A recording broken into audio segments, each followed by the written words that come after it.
Hello everybody and welcome!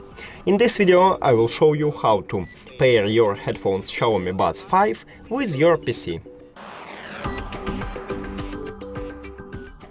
You have to start by click on the Windows icon, then go to Settings, Devices, add Bluetooth. Now open the case and after that press and hold a connection button for at least 3 seconds. Oh, sorry. Yeah, so LED light is flashing, it means that we enter into pairing mode, so now we should see it on the list, and now click on it.